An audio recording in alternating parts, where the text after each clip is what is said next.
Welcome back, and this is the fourth part of or fourth subpart of the chapter one, which is human resources, the growth and development. So, in the previous video, we have discussed the reasons why organizations or companies need to hire human resource managers, and also the problems that the human resource managers encounters in organizations or businesses. So in this part, we are going to discuss the past and the present role of human resources, as well as the um, role of the human resource managers in the new millennium organizations. So in the past, the human resource management or human resources has a low position in the organization, which nag-cause siya og kanang disrespect sa position itself and even sa mga people nga nag-practice or those who perform human resource roles. So, because they have a very low regard of the human resource manager, wala kaayoy tiwala, walay respeto, and then misconception of lack of expertise in performing their function. So murag tanaw now, no, they will not be able to do that because the human resource management concept was new. So mo nang dili pa kay siya ilado, dili pa kay siya stabilized, dili pa kay siya murabag na known sa tanan. So mo nang ubos kay sa posisyon and then walay respeto gyud. But in the present, there's already a higher recognition and importance due to the perceived higher qualifications because there are already many universities or schools that are training human resource managers. And then they are already recognized as an important asset of the company, and they are already an important means to profit. So magamit sila to accumulate profit, quality, and other business goals through enhancing and supporting business operations. So nailhan na, right? Lahi na kayog ang difference sa past and the present. So, known na ang mga human resource managers, and there are already a lot of practitioners that are enhancing their skills, that are taking master's degree and doctoral degree in human resource management. So, the role of human resources in the new millennium organization. What are the role of the human resources? The first is the recruitment and employment. So, this includes the interviewing, so mag-interview, to test or giving out, conducting tests, exams, recruiting, and temporary labor coordination for the company. Another role is training and development. So usually they conduct or orientation for the new hires, and they also conduct performance management training and productivity enhancement. So mo na siya part of training and development. And then wage and salary management. So of course, they are the ones to determine how much is paid for the specific employee or how much is going to be paid for that specific task or job. And in order for them to do that, um, they will conduct a job evaluation. So gina-evaluate ang mga job on pila man gyud dapat ang sweldo ani nga position, pagingani nga mga task. And then the wage and salary survey, so they also conduct that. It's either locally or national level. They conduct pila man gyud dapat ang bayad sa isa ka instructor 1, pila man gyud dapat ang bayad sa isa ka supervisor. So they do that. And then uh, they also have as one of their role is the benefits administration. So they are the ones who manages the benefits of the employees, like the vacations, leave, sick leaves, insurance. Okay, there are companies that provides insurance to their employees. Stock plans. There are companies also that allow the employees to purchase stocks of the company. pension plan, so katuning mga nag-retire, and then the retirement plan. So there are companies also that are sending off their employees. Let's say for example, nag-retire na siya, so na sila yung mga gifts nga pabaon and other programs that they agreed, no, kung sa ilang buhaton. Another role is employee service and recreation. So sa employee service and recreation, under ani are the bus service or shuttle service, canteens, athletics, housing, and relocations. So, for example, in Metro Manila, wherein traffic is a problem, um, the companies there actually provide shuttle services. So their employees they give pick up points for their employees. So na yung mga pick up points nga dito maghulat ang employees so that they will not have to kanang bitong makipagsiksikan sa mga public transport buses or vehicles kay sobrang ka traffic sa sobra kadaghan nga pasahero. So to avoid the the employees being late or being absent, they provide shuttle services. And also, na mga economic zones. Like, let's say, for example, in Batangas or in Laguna, where in the economic zones are being located, kanang mga economic zones, kuha na siya murag isa ka dako kay nga compound nga naaray ang tanan companies na adidto. But there are no public transport going to and out of the economic zones. So ang ginahimo mga companies mo na sila shuttle service, they pick up their employees and then they are the ones who kanang ihatod na gyud sa ilang doorstep na. Siya kay kung baktason nimo dili po na kaya because na may mga companies nga lagyo okay ra tong imong company na ra dool sa gate, di ba? So that's what they do. They also have canteen. So usahay ang canteen will be managed by a third party o tagagawas ng magkanteen or ang management mismo or ang labor union. So mo na siya yung mga part sa ilang mga gi-manage. Athletics. So napo na sila yung mga sports fest, no? Napo na sila yung pang kalusugan or pang ehersisyo. For example, in call centers or BPO industry, social na sila, na sila yung gym. No, for their employees, they have gym where the employees will be able to exercise. No, na yung mga treadmill, na yung mga weights, etc. They are able to exercise. They also have like Zumba classes nga for free for their employees. So mao na sila. So far, ang mga nakita kan sa BPO industry, they are actually have all the benefits like the insurances, canteens, unlimited coffee na diha they have sleeping lounge if gusto sa employee nga matulog, they have sleeping lounge. They have bathroom services, you can take your bath, you can do whatever you want, no? Mura na kag naa sa balay and all that. So far BPO pa lang ako nakita ana. And then another is the community relations. So community relations including diha ang publications, community projects and relations. So publications na ginay mga newspaper, di ba? In every organization na like newspaper. Let's say for example sa CSU, di ba? Natay Timberland. So, naapo na sa mga companies, organizations, so that they are able to let their stakeholders know what is happening inside the business or inside the corporation. Then they also have community projects and relations. So they have relationship with the communities around them. No, especially sa mining siguro, the mining industry they have community projects. No, dili lang ko sure kung unsa pa mga community projects, but I know they have like tree planting siguro ana. And they also their one of their role also is records management. So of course, they keep records of the employees. No, the employment records, the information system, sila yung nagagunit ana, and then the performance records. Performance records is very important in order for them to know if the employee is worth keeping.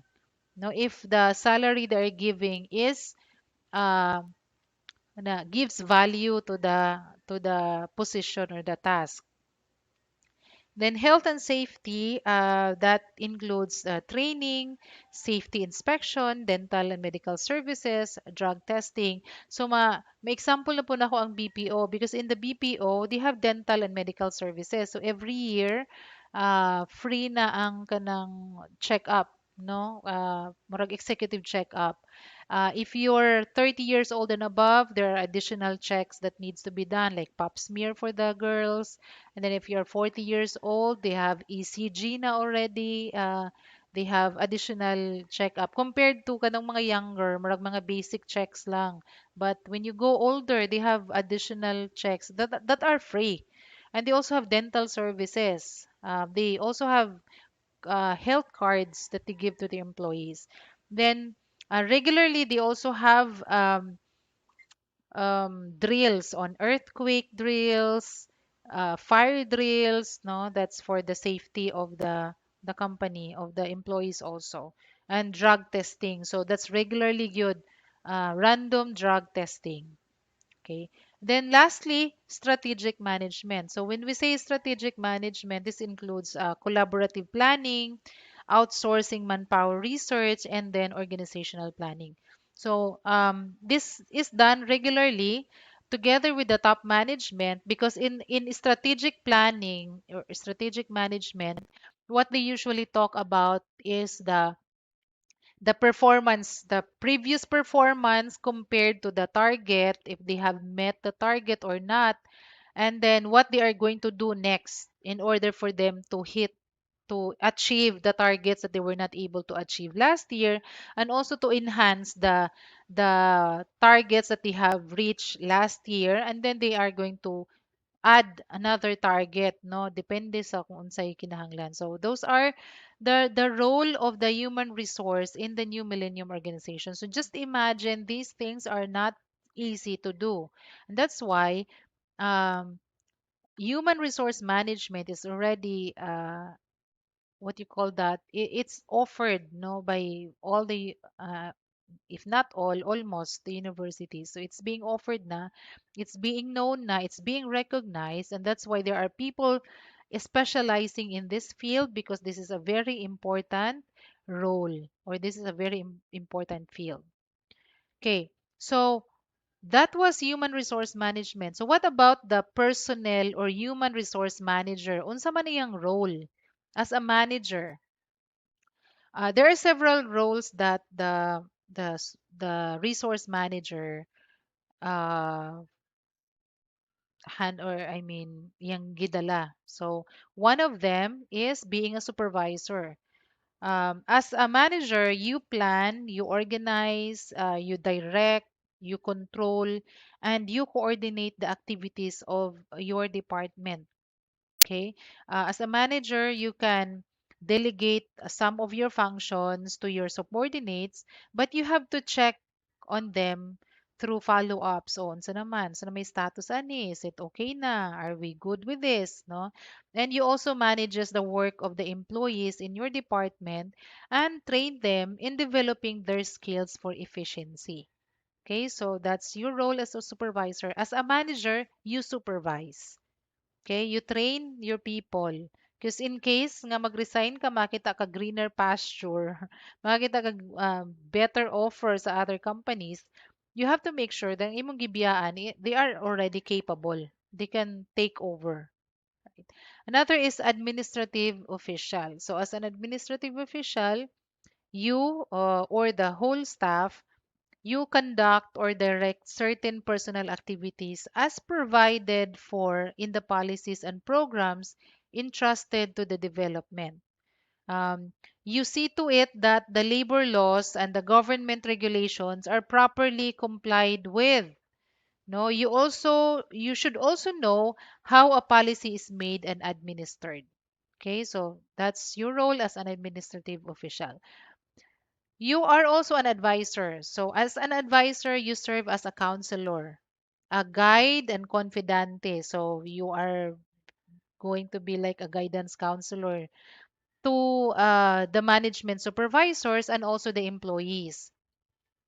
To be competent, you must keep yourself informed about employee attitudes and behavior and be at par or be abreast of trends in the industrial relations field which may affect your company. Okay, so you have to be always learning. You have to be abreast with what is going on. You have to know more about the employee attitude so that you will be able to give them proper guidance. You will be able to resolve their problems if there are conflicts, di ba? Then you are also a coordinator. As a coordinator, you bring into action all the activities. You regulate and you combine the diverse efforts into a harmonious whole and gets together and harmonizes the work of various personnel in your department and the related functions in other departments. So, mura kang nag-orchestra, di ba? So, you are going to orchestrate. You are going to connect all the tasks. You combine them. You bring into action all the plans in every department. Hindi mo na siyang coordinate. You are also a negotiator. So when you say negotiator, you are the representative of the management in negotiating labor contracts with the labor union or to attend negotiations with unions in an advisory capacity. All right? So it does not mean that dili ka pwedeng invite sa labor union because there are labor unions po that will invite you. Mga yung advice, sa may among buhaton, uh, we are requesting a salary increase. Is this possible ba nga we want 100% increase, etc. So, you will be called as an advisor. So as a negotiator pod and administrator of labor contract, you must understand the nature, the significance, and methods of collective bargaining. So dapat kay balo ka ana because uh, if you do not know, basig mas maayo pa sa imo ang mga officer sa labor union, so you agreed to the deal as a representative of the management, you agreed to a deal that is not fair for the management part or vice versa. Diba? And then you are also an educator. You conduct or administer a company training program. You are involved in the management of employee development programs of your company. Okay? So you have to strategize unsay mga pwede natong buhaton in order for us to equip the employees. Because if an employee is equipped, you will be able to produce high, you will be able to increase your productivity. Then you also is a provider, not providence. Provider of services. So what does this mean? You provide services to all employees and helps them obtain facilities with government agencies like SSS, Medicare, and others, or Pag-ibig, no? So if you kung naka-try na mo, if you are an employee, you are going to file taxes. So it's not you who will personally go to BIR to pay your tax, to file your taxes. It's the human resource management, or the department that are going to withhold na. They will deduct from your salary the amount of your tax. They will file for it, and you will just have to sign, and they will be the one to bring it to BIR for them to collect, etc. So that's your providence provider of services. Then you are also an employee counselor. So as an employee counselor, you should have knowledge and training in human relations and also in the behavioral science. No, that's actually an edge if you have that training on behavioral science. Plus the familiarity with company operations. So you have to be familiar. You should be able to know the in and out of the company because you are constantly dealing with employees and also the managers, right? So that you will be in the best position to counsel the employees. If you don't know that, then how will you be able to counsel? How you will be able to give advices if you don't know that? And then you're also a promoter of community relations. So you have to be well informed of the activities and development in the environment where the company operates. No, usually you are called by the management in helping a company project, uh, or other activities that will be able to give a favorable and positive image of the community. So that's the work of human resource manager. Then you are also a public relations man. So your functions require you to deal with the general public. No, not just the community, but the general public, which includes your employees, the unions, and the community. Okay, so usually you're the ones who kanang atubang sa ilaha, right? So these are the roles of the human resource manager as a human resource. So unsa may mga personal qualities of a personnel manager? So may mga qualities nga naa sa imuha. So thinking or considering these roles sa human resource manager. So you should be able to communicate effectively both orally and in writing. No? So dili dapat nga barok ang atong pagkaistorya or unrespectful. So, as a human resource manager, you should be able to communicate effectively, oral and in writing. And you should enjoy working with people, right? Para approachable ka, dili ka buisit dayon because you are a counselor. So ikaw gid ang duulanan sa mga problema sa employees. Therefore, you should enjoy working with them. And a grasp you should grasp the implications of a given situation. You should be able to understand individual attitudes and proves equal to the problems of the employees and of the employer. So, dapat dali nimong magets ang sitwasyon, no? Dali kang maka-respond sa situation. Dali po nimong ma-understand ang individual attitudes because we are all different. We are all unique. We are not uniform. No, di man ta mga robot nga pareho ang kuan. So we behave differently from each other. So it's very important for the manager to be able to understand that. Then you should be aggressive. Not in the sense nga kanang mangaway, o not in the negative way. So you should be aggressive, you should be mature and capable of giving sound advice. Right? So dili pwedeng kuan kanang dili ka sure sa imong gi-advise. So you should be firm, you should be aggressive. You should be able to give advice to the employee and also to your employers. Then you should possess integrity, industry, and courage to earn the respect of the employees and your employer. Okay, so usually ra ba ang mga rules and regulations i-post na sa HR. Ang HR ang mo communicate ana with the employees. But if the employees if the employees see that you you are one of the violators, then how are they going to respect you, 'di ba?